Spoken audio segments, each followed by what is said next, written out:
رمضان کا مہینہ انتہائی قیمتی اور بابرکت مہینہ ہے. صحیح معنی میں اس کی عظمت کا اندازہ ہم لگا نہیں سکتے. چنانچہ ایک حدیث میں اللہ کے رسول صلی اللہ علیہ وسلم نے ارشاد فرمایا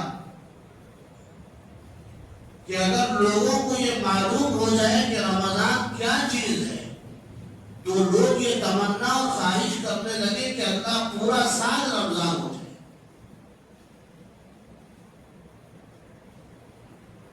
یہی وجہ ہے کہ جناب رسول اللہ صلی اللہ علیہ وسلم اور حضرات صحابہ کرام رضوان اللہ علیہ مجمعین رمضان آنے سے 2 مہینہ پہلے سے اس کی تیاری اور اہتمام شروع فرما دیں.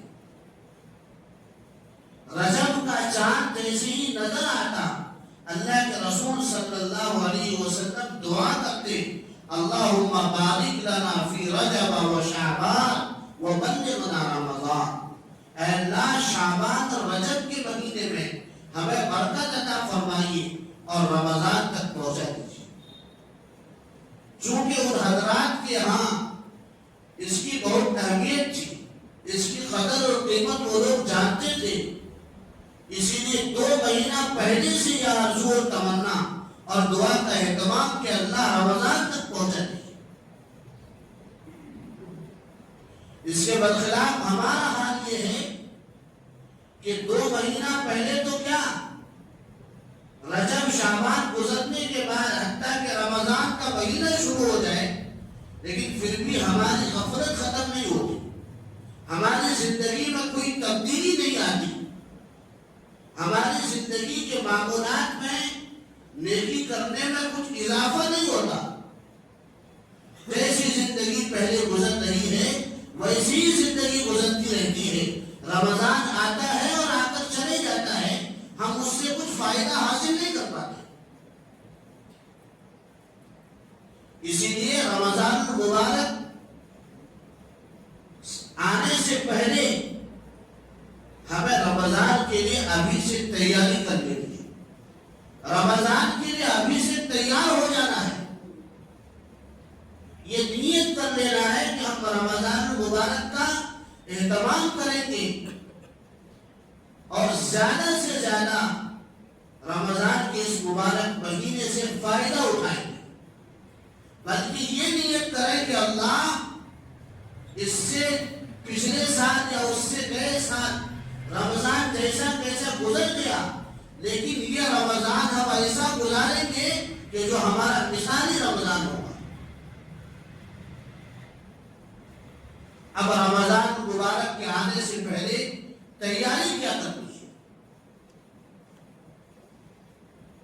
تیاری یہ کرنی ہے کہ رمضان کے مہینے کے آنے سے پہلے ہی ہم اپنی ضروریات کا انتظام کر لیں تاکہ باہر رمضان کے مہینے میں ہم کو وقت دینا نہ پڑے. کپڑا لینا ہے, کھانے پینے کی چیزوں کو لینا ہے یا اور کوئی ضروریات ہے, رمضان آنے سے پہلے ان تمام چیزوں کا انتظام کر لیا جائے تاکہ بازار میں گھومنا نہ پڑے.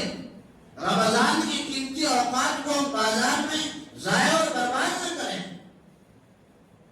رمضان جو نیکیوں کے کمانے کا موسم ہے, جب بزنس کا موسم اور سیزن آتا ہے تو پہلے سے اس کے لیے تیاری ہوتی ہے, پہلے سے مال اسٹاک کیا جاتا ہے, کاروباری پہلے سے پلاننگ کرتا ہے, ایک ٹارگیٹ بناتا ہے کہ ہم کو اس سیزن میں اتنا کمانا ہے.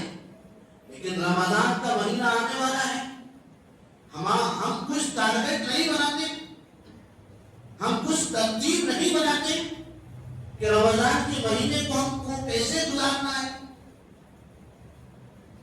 جتنی بھی ضروریات کی چیزیں ہیں تمام چیزوں کو رمضان آنے سے پہلے خرید کر رکھ لیں تاکہ رمضان میں ادھر ادھر پھرنے کی ضرورت نہ پڑے.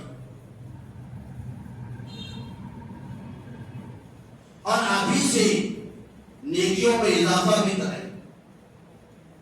اللہ کے رسول صلی اللہ علیہ وسلم شعبان شعبان کے مہینے میں کثرت سے روزہ رکھتے تاکہ رمضان آنے سے پہلے ہی شعبان ہی میں روزہ رکھنے کی عادت لگ جائے۔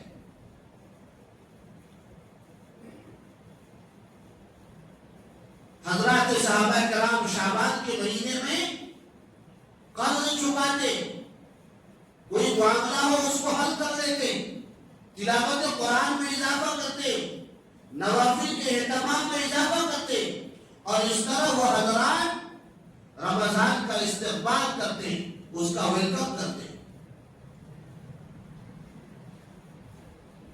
ان سب کرنے کے باوجود بھی اللہ کے رسول صلی اللہ علیہ وسلم نے شعبان کی آخری تاریخ میں صحابہ کے درمیان تقریر کی، رمضان کی عظمت اور فضیلت کو بیان فرمایا، اس کی قیمت کو بتایا، اور اس کو حاصل کرنے کے لیے کچھ اعمال ارشاد فرمائے۔ اتنا قیمتی مہینہ ہے یہ،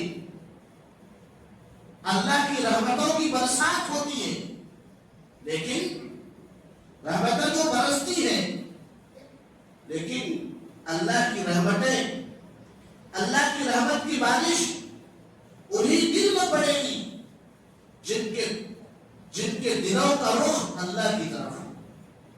اگر دلوں کا رخ بدلا ہوا ہو، دلوں کا رخ دوسری طرف پھرا ہوا ہو، تو بارش ہو رہی ہے ہونے دے، لیکن اس دل میں کچھ اثر نہیں ہوگا اس کا۔ اگر بارش ہو رہی ہے اور ایک پیالے اور کپ کو الٹا کر کے رکھ دیا جائے تو اس پیالے کے اندر ایک قطرہ بھی بارش کا پانی نہیں گرے گا، لیکن اگر ایک بالٹی رکھ دی جائے سیدھی کر کے تو چند منٹ میں وہ بالٹی پوری کی پوری بھر جائے گی۔ اللہ کی طرف سے رحمت اور مغفرت، انعام اور نوازشات کی برسات ہو رہی ہے، لیکن جو آدمی اپنے آپ کو رمضان کے لیے تیار نہیں کیا، گناہوں سے معافی نہیں مانگا، ایک ٹارگیٹ نہیں بنایا رمضان میں ایک تمام کرنے کے لیے، تو اس کے دل میں کیا اثر پڑے گا؟ چنانچہ ہمارا حال یہی ہے کہ رمضان کا مہینہ آتا ہے، ہماری زندگی میں کوئی تبدیلی نہیں آتی، جیسی زندگی پہلے ہوتی ہے ویسی زندگی رمضان میں بھی ہوتی ہے، اور ویسی زندگی تقریباً رمضان کے بعد بھی ہوتی ہے۔